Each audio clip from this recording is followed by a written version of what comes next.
Well, kia ora and welcome everyone. Thank you for joining us for today's webinar, the fourth in the Retail Reboot series. So with the aim of helping you adjust and thrive in this new environment, particularly now as we've moved into level 2 and beyond. So my name is Sarah Dodds and I'm a lecturer in retail and marketing at Massey University. Many of you, if you've been seeing the previous webinars, have seen my colleague Andrew Murphy. So today we are looking at retail store experiences and really looking at how to resume trading in store in a safe yet appealing and inspiring way to customers. So along with all the processes that you've needed to follow to ensure your store is safe for your employees and your customers, you're going to have to need to balance this with a shopping environment that still inspires and engages your shoppers. So our speakers today are here to give you some tips on how to do that. So our speakers are renowned experts in retail and in particularly in designing and optimizing retail spaces. So I'd really like to warmly welcome Juanita Neville-Toledo and Lisa Donaldson of Retail X.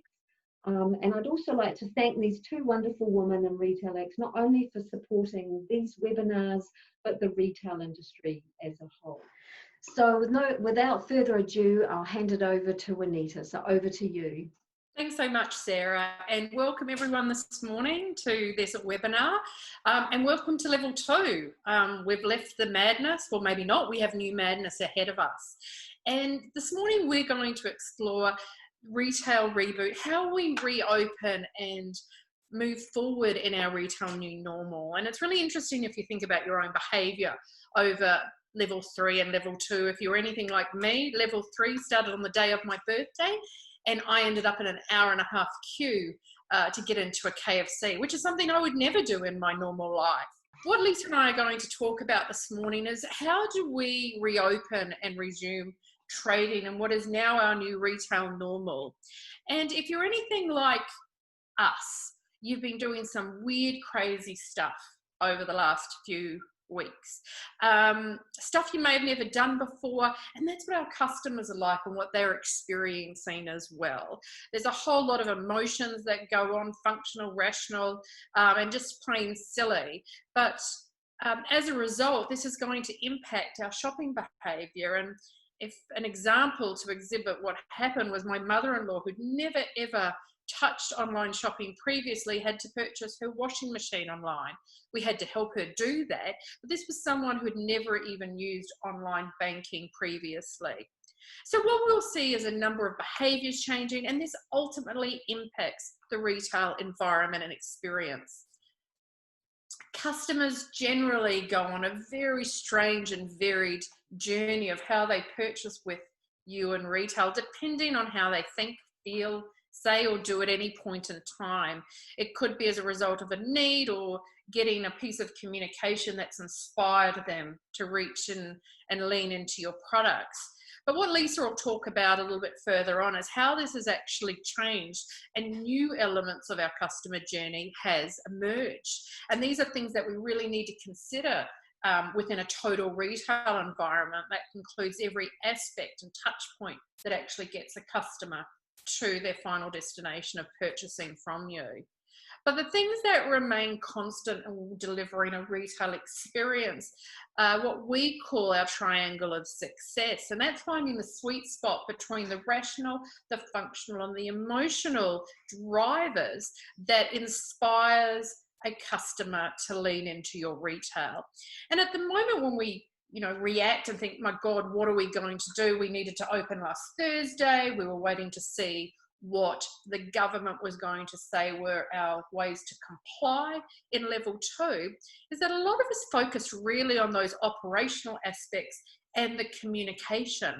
But there's also a whole lot that we need to consider as well around products and services to really still deliver a cohesive retail experience. That's the rational, the functional, and the emotional elements of what actually makes a really good shopping experience.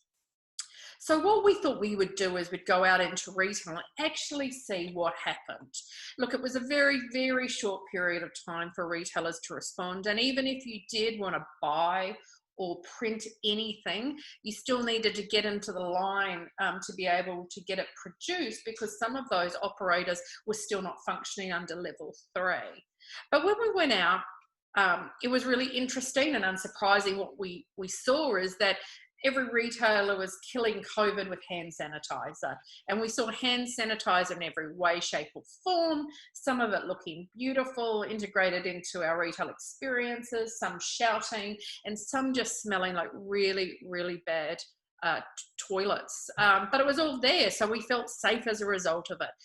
If there was a first thing that we walked into, it was always supplemented with a safety station.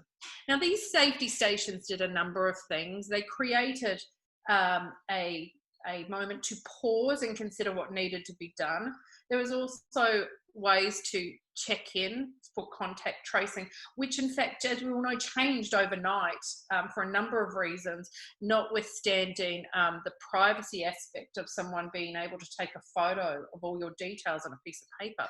But the other thing these did, which is really important to consider, should it change at all again, is what information you're asking of the customer and how safe they feel in giving that to you, and what blocks you are creating in the retail environment. And if you look at that typo example, what you can see there is by having to check in, and the place that we've done is we've created a barrier.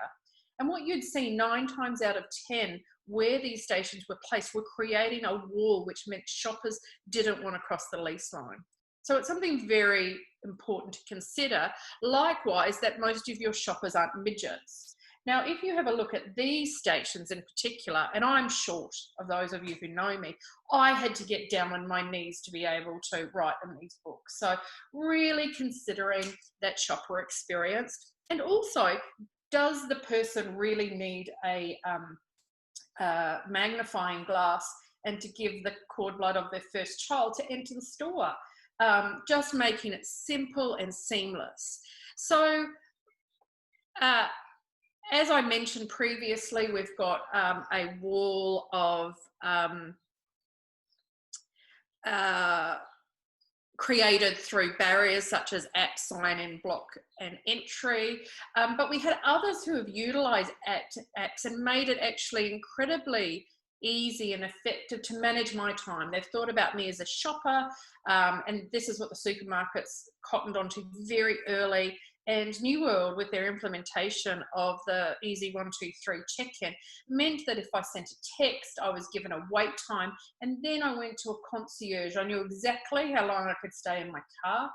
I would send an additional text to tell me that I could enter at any time in the next 10 minutes. I went to the concierge and I went in with ease. And I think these are incredibly important things when people are very emotional.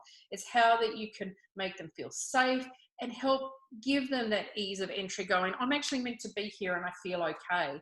Because the one thing that struck us when we were walking around the streets on sort of the weekend and Thursday and Fridays, it felt very post-apocalyptic. You felt, should I be here? Is this responsible? Is this safe? And we really do want to encourage our shoppers to get back out there and enter into our store. One of the other things we saw a lot of outside of the hand sanitizers and the stations and the apps was monitoring numbers and change rooms. Now, with the monitoring of numbers into store, it was really wide and varied. We saw stores that had small footprints, looking like they could have a ridiculous number of people, such as Swarovski, where we went down the road, a similar footprint store would only let 3 people in, and this one would let 15, to something like Torpedo 7 in Newmarket, which is a much wider space. So thinking about what are those cues that actually feel a customer believe they're in a comfortable, safe environment. One of the other challenges is around change rooms. We spoke to the people at H&M and they made a decision not to open their fitting rooms for the reason that they'd have to continue to reclaim them. Then also the concerns around quarantining stock and sanitizing them. So what better solution than to just let customers run wild? And this is the situation that you can see in the photo where people created their own fitting rooms. Everyone's still touching the product.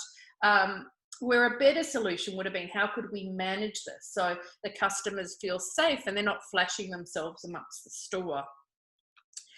The other thing that became incredibly apparent was the come back in, we've got a sale offer to get you across our lease line. Now, look, in the times that I was in corporate retail, I've got to admit this is something I would have done as well. A welcome back.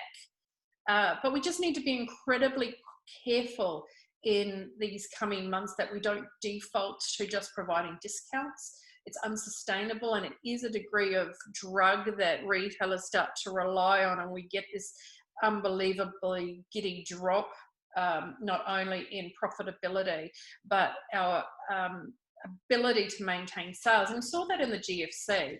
So there's many ways that you can add value, but as we've seen here is there are new levels of percentages such as 30, look, I've seen as high as 40% off.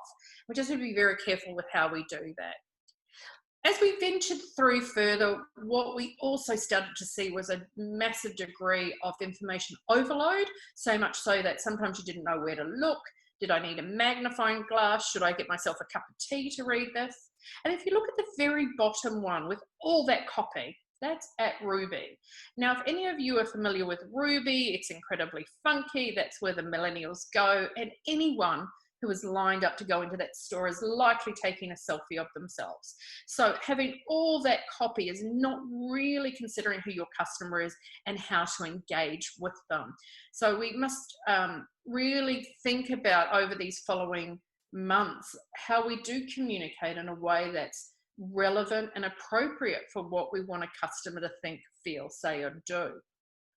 The other interesting thing, which I haven't put a photo in, is that sometimes there are additional requirements. And as we went into Sephora, they utilise international guidelines, and Chemist Warehouse did the same thing, where they actually took people's temperature. Now, this can feel quite invasive, but on the other hand, also feel quite comforting that they're not going to let anyone potentially in with a temperature, a suntan, or COVID-19. The other places that really surprised us were big boxes. Now there were, well, when I say big boxes, not a traditional big box, but a larger footprint like a department store. Now Smith & Co. had no fanfare whatsoever. There was a wee open message and a little tiny thing of hand sanitizer with no fanfare. And for a facility that could host any number of guests, as well as a heap of staff, the expectation, I think, as a shopper to know that actually you've taken this seriously and we want to see something visually around this. So it's a nice balance between giving good information, relevant information, and also enough information. When we moved to level 2, there were still some stores that simply didn't open. A lot of them were Australian-based retailers such as Country Road and Trenery and Witchery. And what we surmise is a couple of things, because some of these stores were already reopened in Australia, is they actually just wanted to get themselves together. They probably anticipated from what they'd seen in Australia that the foot traffic was going to be pretty light to start with, and they have to get their staffing levels and procedures right. And look, that's one way of operating, but it's also worth considering what are your trading hours going to be like moving forward, because customers will give you a bit of latitude with their expectations, and I'm not quite sure we're all running back to do 24-hour shopping anytime soon. So something really important to consider over the next few weeks. And we are already seeing some retailers starting to close on a Monday. So you're going to have to work out what's right for you. But what makes a significant difference, and it seems logical and illogical both at once, is having human touch. Not necessarily physically, but someone to give you that warm smile, to make you feel welcome, to explain the policies and procedures, and really make a demonstration of welcoming you back. And if there's someone we had to give a round of applause to, as farmers who managed the entries into their store incredibly well. They generally had people over the age of 25, people who are robust with their ability to handle customers who might want to complain or be concerned, and they really did make you feel genuinely welcome. They asked you about your day, look, there weren't a hell of a lot of shoppers around, walked through how they were operating, their care and consent, and this is going to be critically important. any retailer that can give that customer a warm smile and that personalized welcome will be a winner in making a customer feel not only welcome but safe and secure.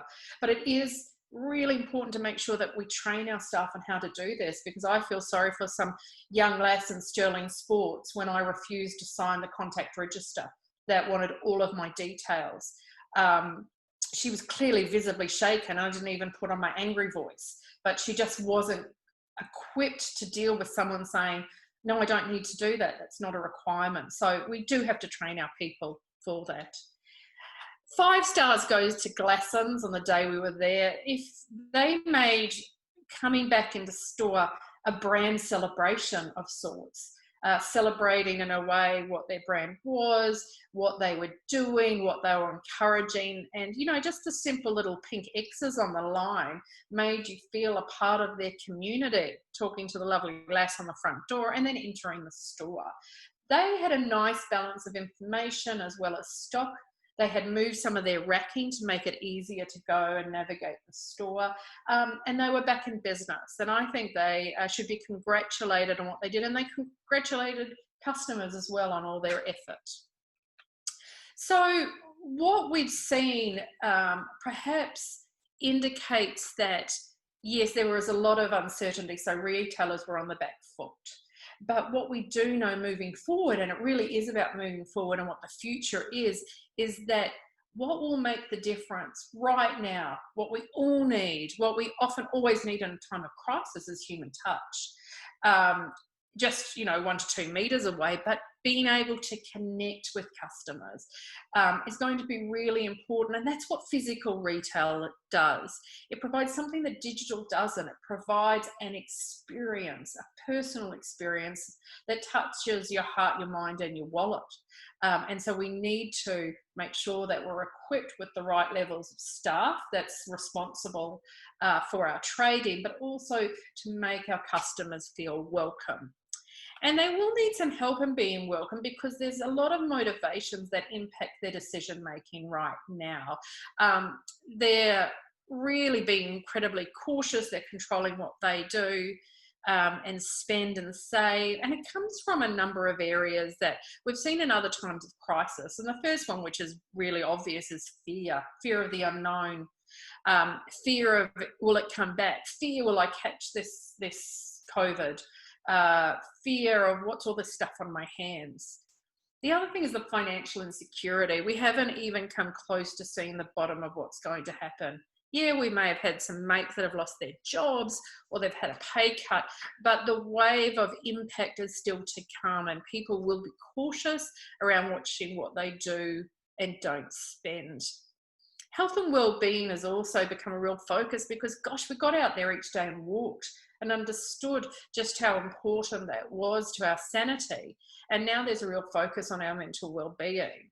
So the way that you can help encourage and connect with that in your community, your retail community, is really going to help customers understand that you get where they're at and what they're going through. And doing this in an authentic and relevant way will continue a relationship. And this is a relationship that needs to last a while. It's not about just shaking money out of people to get them up shopping. We will have a bit of JOMO going around, the joy of missing out. I haven't bought a coffee since COVID-19. My credit card shows me that I'm not going to again either. And I think many of us have gone, oh my God, what happens if I can just miss out on this or that? And that is going to impact how we come back and respond in the retail market. And likewise, the cocooning that we had, it was really lovely being with our family when we didn't want to strangle them, but we enjoyed that time together where we got to maybe watch a Friday night movie instead of everyone being on a different device and a different screen. And as a result of that cocooning, we've gone back to things that make us feel comfortable and homely. And there's an opportunity for that in the types of products that we sell and amplify in our space. And finally, the other motivation that's going to impact decision making is endurance. And what that is we know we're in this for the long run, not the short run, that it's not about just flicking back to old behaviours. And as a result, we need to go on that journey with our customers, and the way that we talk, and the way that we make sure we have the right products for them, and the way that we just don't ignore what they're feeling. Because it's been an incredibly interesting time when we have come back together, and going back out needs to make sure that we feel welcome and a part of your retail community. So finally, before I pass over to Lisa, there are a number of things that you can do when thinking about your retail solutions, even before we get into how you set up your store, that will help you survive and prosper. Retailers need to attitudinally change as fast as their customers do. And we know customers can be crazy. We are ourselves. So you really have to keep your ear to the ground. You need to watch and listen and learn. And if we think back pre-COVID, we got really good at being in our own belly buttons at time and sprinting our marathon. But if now more than ever is a time to make sure you connect with your customers, that you help them be responsible as well, not just, dangling carrots to try and get their cash, but understand what their behaviours are doing and making sure that we present our offers in a way that make them feel like they're not spinning out of control. We need to make them feel safe, but not in a way that actually makes them feel paranoid. And you need to lead in your community. And when I say your community, that's your community of shoppers. Now is the time that more than ever that you need to know who your shopper is and connect with them and be there for them, communicate with them, tell them your stories, listen to their stories. And that's a way that retail will continue to prosper. Retail, physical retail isn't going anywhere. Don't ignore, listen to those headlines that said, oh, we're all going online. Sure, the big positive out of COVID-19 is that there is more digital retail happening and more people have moved there. But retail experiences are meant to be different to digital. They provide an experience, they amplify what your brand is, and they give you that one-to-one human touch that you can't get in digital. So you need to make sure you embrace that and right-size your experience accordingly. So with that, I'll hand over to Lisa, who's going to talk about how we pivot in our new normal. Okay, so we've reviewed all of the opportunities, I guess, and the work that everyone's been doing in the last little while around signage and getting everything ready to trade in level 2. So we've all been beavering away doing that, but I guess it's quite timely to now have a little look and think about what we're going to do in our new normal and the future of retail, and some things that need to be worked through and some opportunities that are going to present themselves and how we can handle them going forward. Our approach today is kind of broken into 5 core themes, starting with on my terms. Now, Juanita spoke about that a little bit in the beginning, so I'm going to just touch on that again because it's so important. That's very much around this frictionless retail that everyone expects from us now. And the next thing after that is reimagining your retail footprint in your space. And because of that, there's 3 other areas that we're going to delve into, which is dark stores, web showrooming and collaboration, which all comes back to opportunities around creating space and a little bit of detail on how you can do that to ensure that we can take our new footprints forward. So let's kick on into it. The first slide that we've got here is, as I said, on my terms. Now, my learned colleague Juanita, she's been speaking about on my terms for many years now, and it's very much around frictionless retail and how shopping how, where, and whenever I want. So very much on my terms. Retail had already been going under a massive transformation with the growth of online, and mobile shopping really created an omni-channel retail environment, and customers were shopping from home and on the move, in stores, moving seamlessly between digital and physical world. They were already doing that, but not as I guess aggressively as we've seen in the last little while. This pandemic, I guess, has given us a real new insight and really turbocharged the digitalization of our retail behaviors and our journeys. So I guess the key thing now is customers want to shop online, in store, and a combination of the two. And we really need to make sure we can accommodate their needs in order to succeed and move forward. So we saw this slide a little bit earlier with Juanita, and it was around our customer journey, and it's very much a ping pong, or it has been a very much ping pong anyway, from all the touch points that the customer interacts with. And it does result, in a couple of physical manifestations in store, like visiting the store and click and collect, but everything else and the ping pong was around digital. I think from the pandemic perspective and level 2 and COVID-19 and all that thing, we've now got a whole lot of other opportunities, or a whole lot of other things thrown into the mix of the customer journey. So we've got things like contactless pickup. So, the convenience of having to go and get your groceries, but ensuring there's a contactless service there. A curbside pickup, who wants to get out of their car and on a rainy day and go and collect their goods when someone will bring it to your door. A drive-through, also an opportunity for a lot of people been putting in drive-throughs when they've got the footprint to be able to do that, to again help with that convenience and contactless requirements. Queueless pickups. No one likes to wait for anything. I'm certainly one of those people. So when we can get a text message and tell us that the time that we can be there to pick something up is also really important. Delivery, a lot of people been doing deliveries from necessity, but it will also become to be sort of expected that we can get our goods in a timely manner. So maybe people are taking on delivery services rather than lending things out to the couriers. Concierge, when it also highlighted that the concierge is a really critical part in that experience and navigating customers and teaching them about their new script. And that can really make or break a journey. So that's an important aspect of the new updated 2020 journey. And then virtual sales assistant.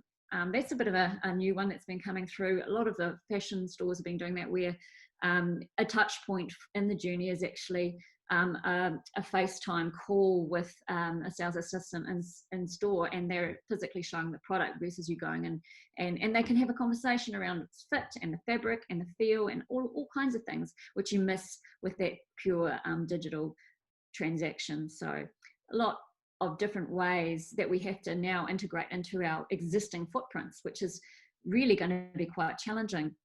I think the key thing from this sort of perspective is that all of these things that we've been doing for our customers to get through this last little while will now be our new normal. And we have to be prepared for that, because we also may need to pivot at any time. The lockdown levels may change again, and it's an opportunity for us to actually really streamline and personalize these processes and make sure that they're embedded into our business. A, because first and foremost, the customers expect that frictionless interaction with your brand, but also B, because you may need them again, so they might as well be part of your framework. So we need to plan for that now.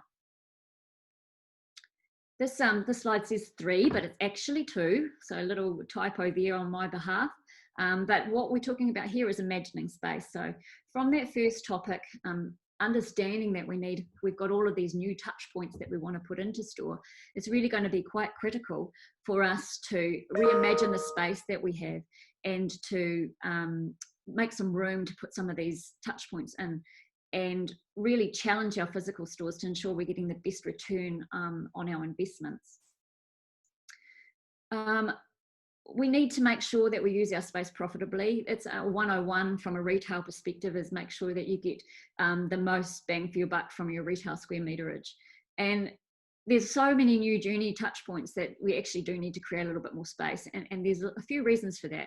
So it might be that we want to find a permanent location for click and collect in store. It might be we need lockers, or if that's going to be the touch point that's best for your customers. Or it could be that we're going to continue with contactless pickup or drive-through potentially. So other services that customers have engaged with that work really well for your brand. And they may need more of a permanent location in your store, permanent signage, all of those types of things. It could be that your business is actually going off from an online perspective, and actually customers aren't physically visiting your bricks and mortar sites as much as they used to, but you do need more space in those locations to actually fulfill your orders, to get a little bit of a packing area to make sure that you're maintaining that physical distance for your team, but also just to deal with the volume of stock and deliveries that are coming and going. And to enable more than one customer in your store at a time and observe social distancing requirements, you may actually have to rethink your store layout and reduce some of the fixtures and merchandising in the store to create a little bit more space around for people to move freely. but you don't want to actually go out and hire more storage to be able to put your stock in a different location. So we need to think differently how we merchandise to create that space. Your sales may have been seriously disrupted, or you may have been forced to consolidate some of your sites or close some of your business functions. So you really need to look at your network and maybe consolidate some of those services into key areas as you look to free up your assets. And conversely, there may be just an abundance of space that's available out there at really reasonable rents at the moment. And it's a really key opportunity for you to grow your business. But in this time, you really don't want to overinvest. So you're looking for other ways to do that. And so the next topics that we're going to talk about all tie back to these opportunities so that we can give you some tangible touch points and ideas and opportunities on how to make them come to life. So the first thing that I guess we really need you to do when you are considering about reusing your footprint is look at it really differently. We want to make sure that you review your footprint before you make any decisions. It's quite a critical aspect. So walking your store is the first thing. It's easy to walk your store and look at it, I guess, with the same eyes that you've always done or missed things. So putting on your different coloured shopper glasses or thinking things from a really solution-based perspective will be important to finding the right opportunities for you going forward. The other thing that is quite timely to do is to review your source sales by category and subcategory. 80% of your sales come from 20% of your range. And that's quite a well-known scenario out there. So we often load our stock with, variety because we want to have a breadth of range. But actually, when you need to rationalise what you are presenting in store, that's a really good scenario to look at and review your source sales. And it may enable you to reduce your footprint and create space accordingly. Also looking for space through better utilisation of your fixtures and your wall space and merchandising. So you might want to remove some fixtures to help create space.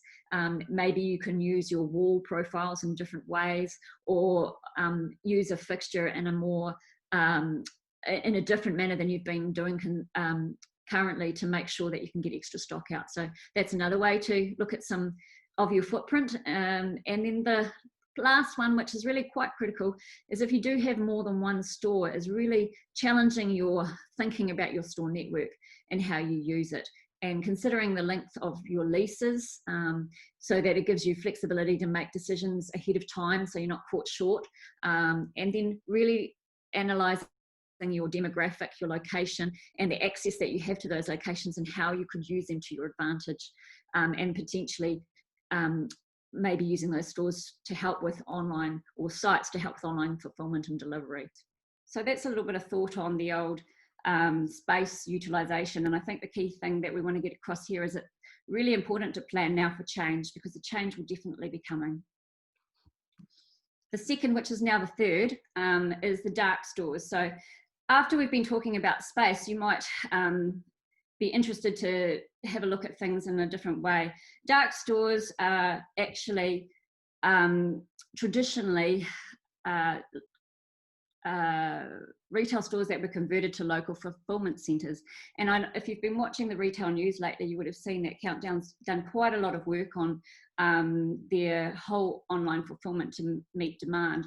They've opened their first online only store, so absolutely no customers going on that site, and you'll see an image of it down here on the right hand side. If we're mirrors, I'm not sure how that works, but anyway, it's down there where my little mouse is going around.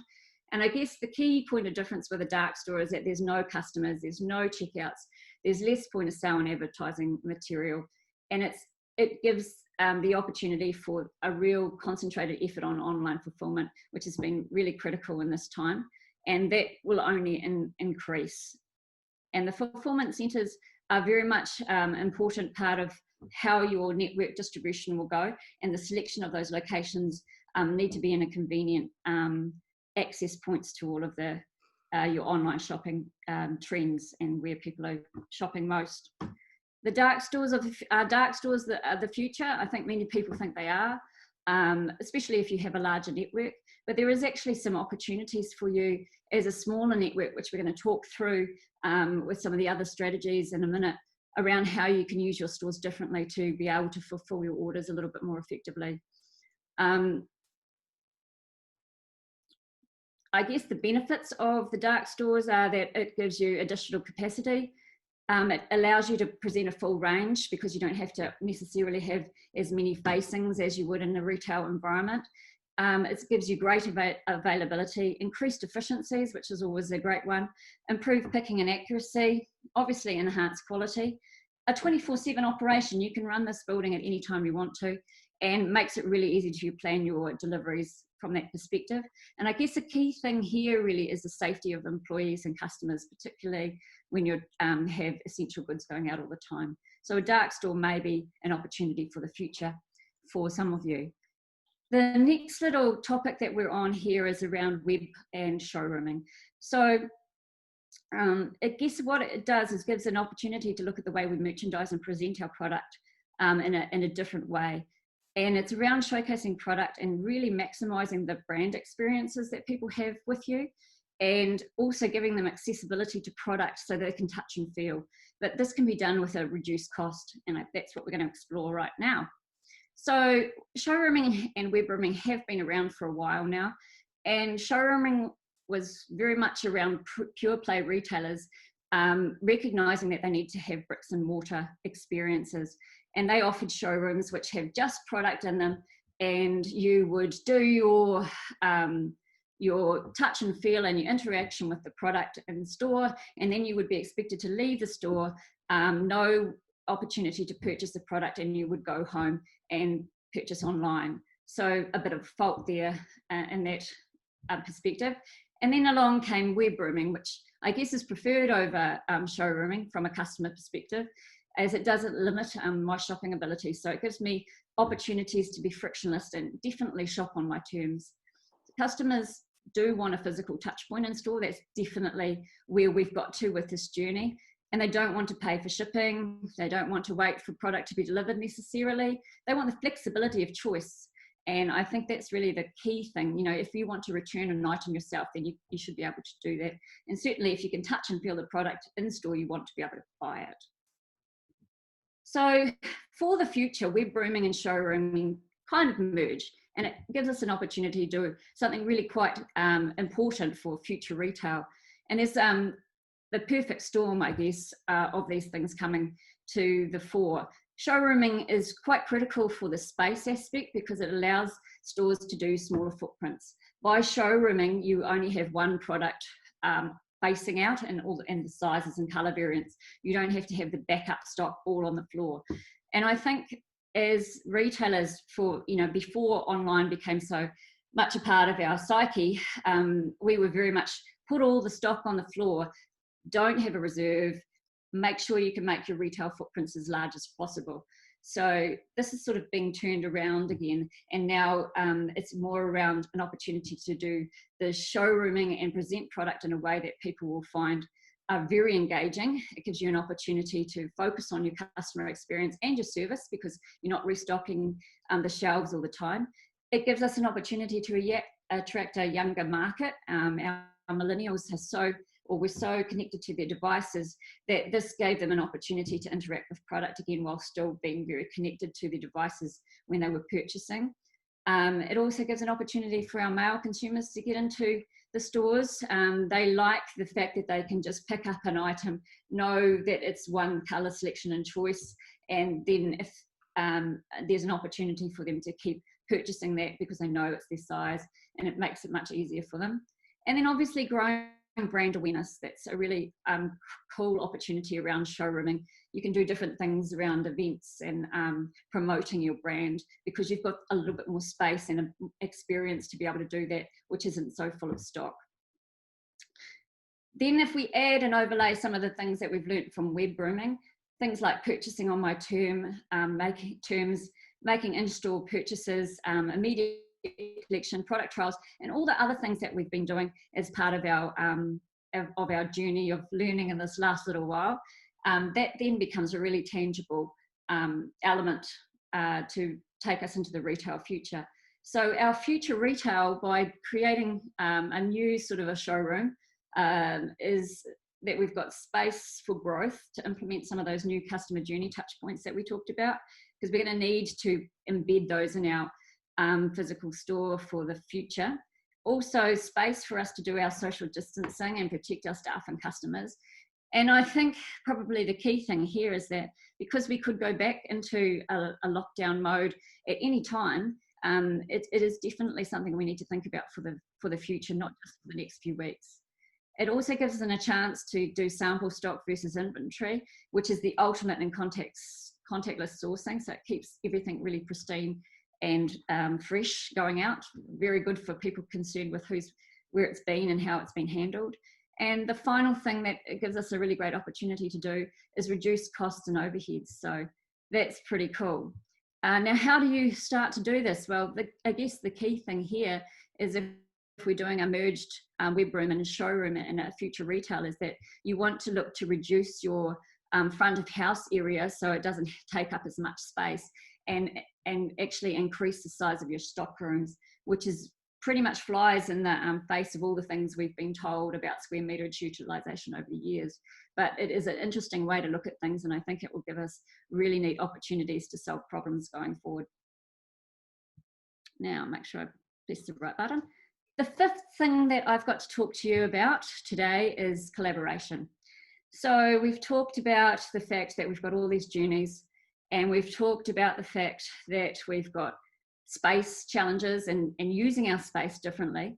And we've had a little look at some, extreme measures, some dark stores for people with large networks, and then web and showrooming for some of the smaller retailers or more bespoke retailers who want to do a mix of those things in one footprint. I guess the next opportunity is to look at, when we've got problems, how we solve them and how we can pull together as a community or with common goals to get the results that we want. So why collaborate? I think we all know this is the challenging environment, so it's definitely an opportunity to foster some collaboration and become essential. It will become essential to our retail business and survival. When you're considering collaborations, I think it's really important to find solutions that solve customers' problems. Often in the past, people would do a collaboration and it was odd, it didn't make sense to the customers. And one that I've noticed recently, well, maybe not even that recently, seeing as I haven't gone anywhere, but it was the chips, the proper chips, and a Trellis Cooper's brand to the chips. And it's sort of like, well, this hasn't really solved a problem, and I'm not sure that I'm going to buy those chips. So that's not really a collaboration that's actually adding value. Whereas the hyper meat, if anyone's with a hyper meat, just those guys just pulled together. We had a company that couldn't use their vehicles, and then we had people who wanted to get meat delivered, and bam, we've got a solution for customers, and especially in times where supermarkets were overwhelmed. So those are the type of collaborations that actually help solve people's problems. The other thing that you can use collaborations for really successfully is to share resources, especially space. So where maybe someone has excess space and they need to downsize their range because the inventory's control, it needs to change. And you've got a person who wants to potentially grow their brand because they are actually doing very well, but they don't want the risk of investment, which can be quite scary at these times. No one really wants to go and put a lot of money into something that is so uncertain. So that's a really good way to use collaboration effectively.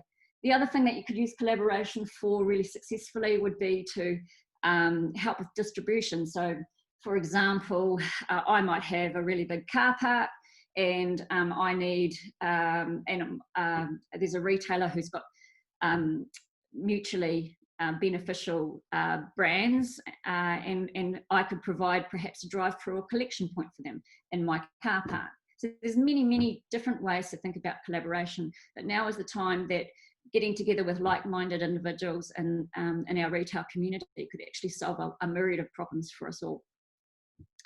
So with any good partnership, you need to make sure that you think about things that will complement your relationship. So offering goods that complement each other and don't compete, I think is really quite critical, very obvious, but that still needs to be the same. And that you're targeting the same customer, so they have to be on the same level, the same demographic, age group, interests, community is really important. And making sure that there's a benefit for the customer, as I said, looking for solutions. And when you have to get down to nitty-gritty, is make sure that you've got a smooth process and reach agreement for those desired outcomes, so that you've got a strong working relationship going forward. And that should make it pretty successful. So that brings me to the end of my 5 little bits and pieces. How are we doing for time? Good, but I'm going to jump in because there's stuff. When Lisa and I talk together, I always jump in and talk over. She does. She's been dying to, no doubt. Dying to, but I've made a few notes that just to reinforce some of the things that Lisa has said. Look, right here and now, we've got this thing which is called COVID cloud cover. COVID has given us an opportunity to give us the cloud cover to do stuff we've been wanting to do for a while. And you may have faced a little bit of opposition internally. If we have a look, for example, of what happened in the digital space, as they say, who drove your digital transformation? Was it your CEO? Was it your CIO? No, it was COVID. COVID drove that digital transformation. And it's also going to drive some of the retail transformation. When Lisa was talking about things like dark stores, you might go, look, I'm just tiny. I'm tiny, or I'm a mid-range, mid-size. But what that philosophy and thinking is around 2 things. One is right-sizing your network. If ever there was a time when you can right-size your network and also move towards localization of range, is now. Many within this would have, if you've got a large or medium-sized footprints, know that demographically or attitudinally or behaviourally, your stores do act a little bit differently. So if you apply some of those philosophies, you can then look at hub and spoking. You can re-investigate logistics with cross-docking. You may not necessarily get across the line changes to your back of house, but how you actually conduct and transfer and move product, as opposed to having it all on the shop floor, will be entertained at this point in time by even CEOs who are a little bit traditional. The other thing with this COVID cloud cover is thinking about, your store, you'll see the headlines, physical retail's gone, and you'll have board members saying, let's shut the stores and let's go digital only. I sit in some of those board meetings where you roll your eyes and smack your head silently. Physical retail is one of the largest and most vibrant manifestations of your brand. Right-sizing your networks and having an experience that amplifies what you're about is still going to be the way that we continue to engage shoppers' hearts, minds and souls. We have to remember we're in New Zealand with a population of 5 million. We're not the UK. We drive places. We pick stuff up. We don't have to catch the tube. Likewise with New York. So our behaviour, some of those behaviours still manifest in a way that we seek entertainment, for argument's sake, in large shared spaces, which often coexist with retail. So I'm not sticking my head in the ground. Physical retail is here to stay, but it's going to be different. So when you think about what's going to be different, the third thing that popped into my mind as Lisa was talking is the power for the customer is in their hands. So thinking about our physical experiences as the interaction we have with our customers whenever, wherever, or however. So the app in your hand, the ability to check prices, the ability to check stock, those type of things are critically important, features and benefits. Even, God forbid, we're going to let our staff members use their own phones to look up information and not worry that they're going to be on Facebook and Instagram. That's the way we start to empower experiences. So that's going to be really important to how we amplify. And if you've ever been we think of one of the best Nike Store of Innovation in New York, you can shop however you want in that store. You can do it all by yourself, check yourself out, talk to a staff member, look up the latest product, the top 10, whole bunch of things. And that appeals to customers, because one day you're in a mood to chat and seek advice, and other days you just want the damn shoes in the right color. So really think about how we can do that. And there are a number of other follow-on benefits as a result, especially around team optimization, team engagement, and customer engagement. The last area was Lisa talked about collabs in particular, and the hypermeet, which was really interesting because there were two mates that came together with the idea. If you're wanting to think of something a little bit more mainstream, whilst this is an Australian example, is Minettas. Minettas is a really large seafood distribution retailer, seafood retailer. They have moved into bread, meat, produce, all collaborations with like-minded businesses that fit with their brand aesthetic. If you go into Newmarket, you could go into the Cheetah Design Store, which now has a Daily Bread, and Daily Bread fits with and is very complementary to the attitudinal and behavioural elements of their type of customer. So what we're doing there is bringing in more foot traffic more regularly for your coffee or your very delicious, expensive bread in an environment that does fit with the attitudes and behaviours of those shoppers. So I just wanted to add those few things to support what Lisa had said. But now we have some questions. And I'm going to start at the top. Lisa, have you got your questions there as well? Because I'm still on the screen. Oh, okay. Well, I'll tell you what they are. I'll facilitate that. Is that okay? Yes. Brilliant. Now, the first question we had, and please keep them coming, we love this stuff, is that the question says, now that many retailers are facing closure, for example, Burger King, what can be done to create a point of difference in the cluttered New Zealand retail marketplace? I am a retailer. Oh, no, that's the next one. I'm going to split those. I think they are different. So, look, I could talk for ages about Burger King. Burger King, well, I'm going to for a minute, so you've got to bear with me. So Burger King isn't closing because it's a cluttered marketplace. Burger King faced issues because it didn't remain relevant for the customer. But if you think over the last few months, it became incredibly relevant with its new vegetarian Whopper. I was trying to think what it was called, if anyone remembers, but that became incredibly relevant and engaged with a lot of customers. What Burger King hadn't done for the last few years, however, is remain relevant in keeping their restaurants clean, invigorated, training their staff, but more importantly in the QSR, which is a quick service restaurant environment, limited time offers and new news is critically important. They hadn't done that well. Burger King is a great brand which I hope will continue to survive.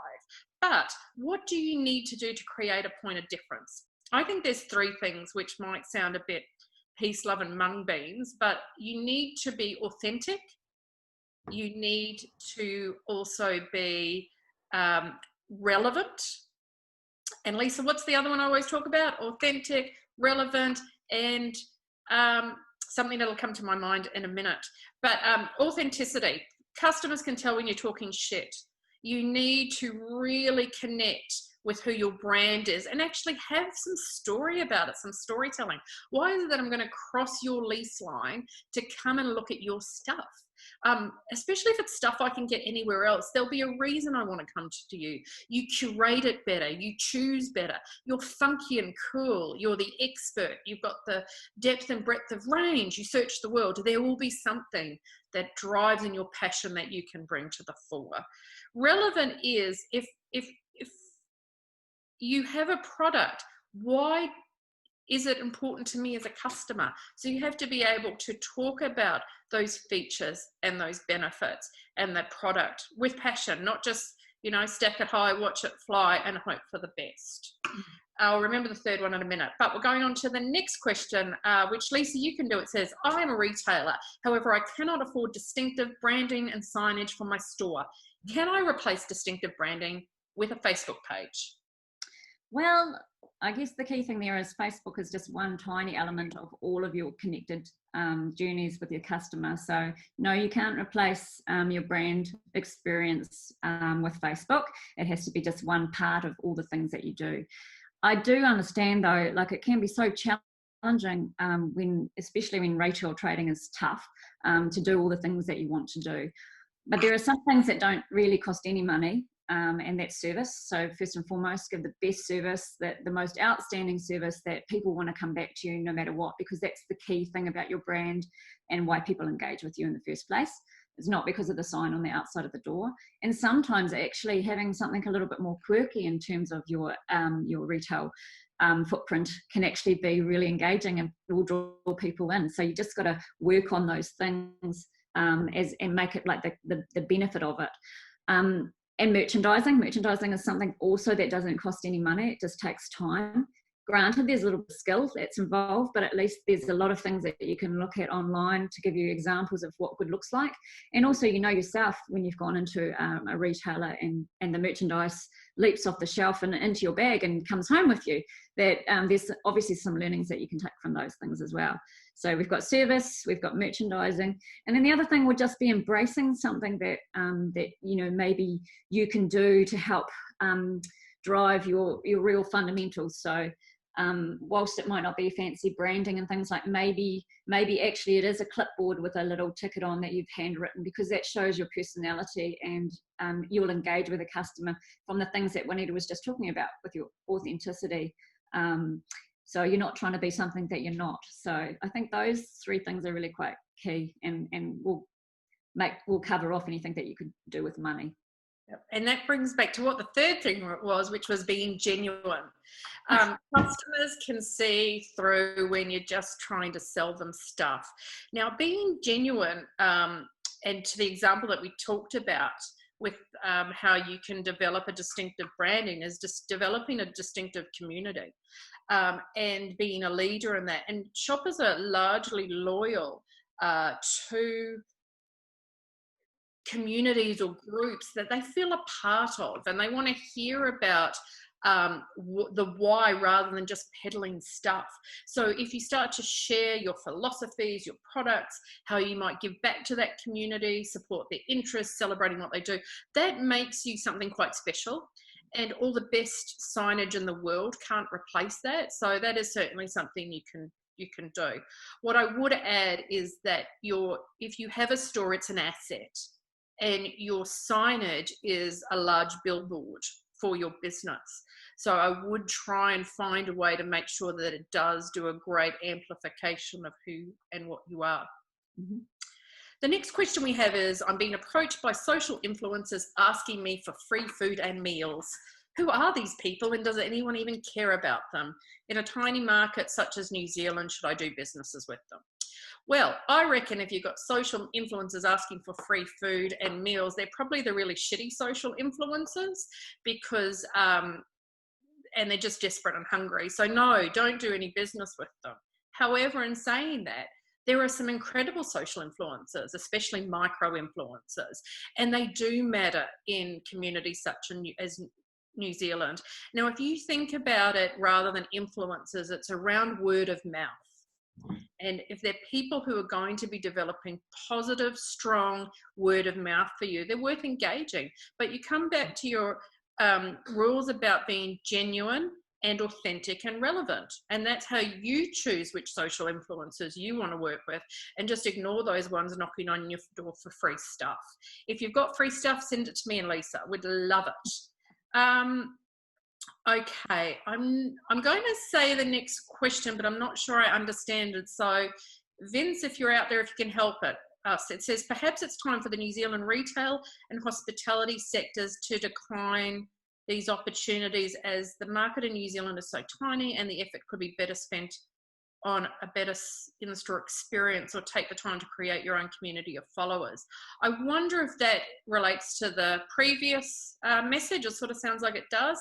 I think we've covered that. Yes, absolutely. You need to create your own community. You need to engage with them. You need to talk to them, and don't just ask them for their money all the time. You need to give as well as receive. And that is the right retail ecosystem, because it's about a relationship that lasts a lifetime. Sorry, I'm just going. Oh, thank you. The vegetarian burger, by the way, was called the Rebel Whopper.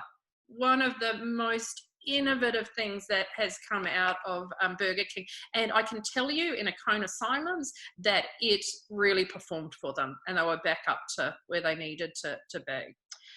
Uber Eats takes approximately 30% of the retail food sale. Now that times are tough, what can be done not to rely on Uber Eats deliveries?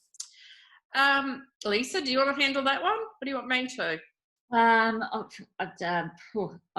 My screen just changed, so I'm just now reading chats, and I actually wasn't listening to you. So okay. Yeah, you answer it. I'll answer that then. So you're right. Uber Eats taking 30%. I think they moved down 5%. Bastards. We've all got Uber Eats on our phones because it's easy. It's easy, and it's got a depth and breadth of range of people we want to engage with. What do we need to do? Look, there's a number of things that we need to do. Collaborations might be one, with people who have got excess vans on the road. I know the guys from Juicy were doing some interesting things. There's another network of couriers that are also, so it's finding those right collaborations. If you Google, you'll find them, or you create your own network as well. Now that's going to be a little bit difficult. We've got a bit of controversy in the market around how much restaurant brands are paying their drivers. So it is a bit of a balance. 30% is a rip-off. It's not worth it. They might say that they do a whole lot of advertising for you for that. So, but 30% in retail food is a lot. We have some, but here's another pivot might be is, do I need as many shop fronts? Do I have ghost kitchens instead? And then that might work. So there's a different, there's a couple of different ways to think around our new normal. We know that with Uber Eats, there were some businesses that did incredibly well off it, but they didn't need their shop fronts, in which case a ghost kitchen would work particularly well. Now, that looks like all the questions that I can see. Have I missed anything that anyone has? No. Well, thank you, Snap Delivery. Someone just reminded me, is the guys that have done an incredible job. They did their collab with Barrow Foods, and it was outstanding seeing the guys in there and keeping. I think there's one thing that we do need to think about, and if you can hear that scratching, my dog has just come into the house. The one thing that when we talk about collabs is we're in New Zealand and we are little. And we need to work together. And this is the time where the big guys put their hand out to help the little guys up. It's the time when, if I'm a small jeweler, I find someone I might be able to co-share this space with. It is the time for us actually to come together as a fraternity, rather than pull apart and just keep a little cuddle around the information that we have. So we're going to be sharing the visit with a lot more slides of what we saw out of the market. We're already working with a number of retailers on right-sizing their business. I'd encourage you all, and we're going to set up groups just to share. We need to talk. We all need to amplify our businesses together. So thank you so much, and I'll hand back to Sarah. Yeah. Oh, thank you so much, Juanita and Lisa. That was fantastic. Some really great tips in there for people to sort of take away and ponder. And please remember, Juanita and Lisa are part of Retail X, so if you need some specific help, then that's what they're there for. So I see it's now on 12 o'clock, and I'm sure everybody needs to get off and get into their work or have some lunch. So thank you so much for joining us today. We really appreciate you being here and supporting these webinars. And like me, I'm so looking forward to really getting out there and getting back into the shops. So I did feel I had that bit of fear last weekend, and I was a bit sort of nervous.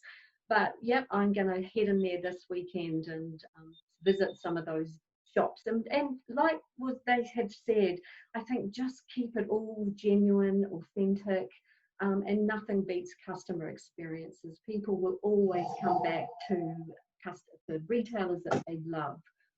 So thanks for joining us today, and we'll see you next week for webinar 5, where we'll be talking about stocks and costs and streams. So looking at how to manage merchandise and product stock management when your cash flow is tight. looking at creating new revenue streams. So we have John Durand from IE Retail and Sam Shoshana from a CEO of Paper Plus joining us next week. So we look forward to seeing you then. So in the meantime, go well.